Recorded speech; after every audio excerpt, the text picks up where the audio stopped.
Class 9-এর ছাত্রছাত্রীরা, আজকে আমি তোমাদের পড়াবো তোমাদের বাংলা বইয়ের খেয়া কবিতাটি। তোমরা সবাই নিজেদের পাঠ্যপুস্তক খোলো। পাঠ্যপুস্তকের 39 পৃষ্ঠায় খেয়া কবিতাটি আছে। আশা করছি তোমরা সবাই নিজেদের পাঠ্যপুস্তক খুলেছ। আমি এবার পড়ানো শুরু করছি। তোমরা মন দিয়ে পড়া শুনতে থাকো। তোমরা যদি মন দিয়ে পড়া শোনো তাহলে নিজেদের পরীক্ষায় আসা যে কোনো প্রশ্নের উত্তর খুব সহজেই কিন্তু দিতে পারবে। তাহলে চলো এবার শুরু করা যাক। কবিতার নাম খেয়া। কবি হলেন রবীন্দ্রনাথ ঠাকুর। কবিতাটির উৎস সবাই নিজেদের খাতায় লিখে নাও।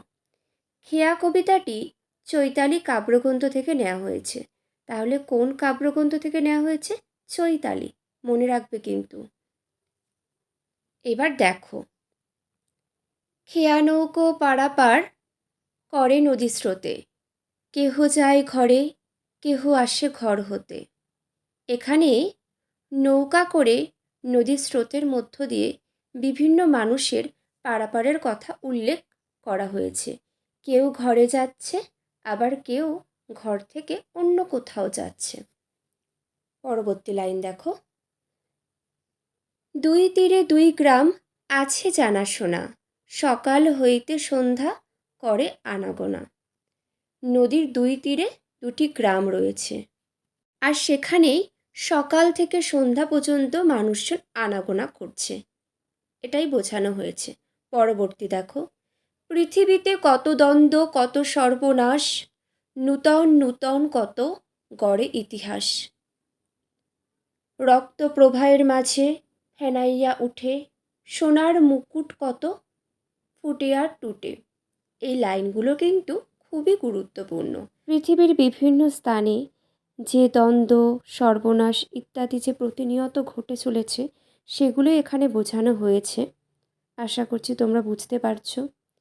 কেউ লড়াই করে ক্ষমতা দখল করে রাজা হচ্ছে, আবার কেউ রাজা থেকে ভিখারি হয়ে যাচ্ছে মানুষের এই সমস্ত হীন আচরণের মধ্য দিয়ে। এবার পরবর্তী লাইন দেখো, সভ্যতার নব নব কত তৃষ্ণা ক্ষুধা, উঠে কত হলাহল উঠে কত সুধা।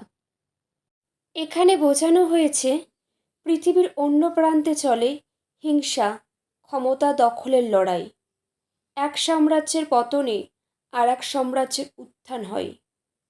সভ্যতার অগ্রগতি যেমন একদিকে মানুষকে উন্নত করে তোলে, তেমনই এই সভ্যতা পৃথিবী ও মানুষকে অন্যান্য দিকে হিংসা ও ধ্বংসের দিকেও নিয়ে যায়।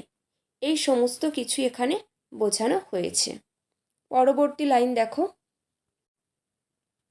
শুধু হেতা দুই তীরে কেবা জানি নাম, দোহা পানে চেয়ে আছে দুইখানি গ্রাম। কিন্তু গ্রাম বাংলায় সেই সমস্ত হিংসা ধ্বংসের ছোঁয়া লাগেনি। এখানের মানুষ অত্যন্ত শান্তিপূর্ণভাবে বসবাস করছে। তাই এখানে বোঝানো হয়েছে শুধু হেতা দুই তীরে কেবা জানে নাম, দোহা পানে চেয়ে আছে দুইখানি গ্রাম। যেন মনে হচ্ছে দুটি গ্রাম একে অপরের দিকে তাকিয়ে আছে, আর মাঝখান থেকে নদী বয়ে গেছে। এই খেয়া চিরদিন চলে নদী স্রোতে, কেহ যায় ঘরে কেহ আসে ঘর হতে।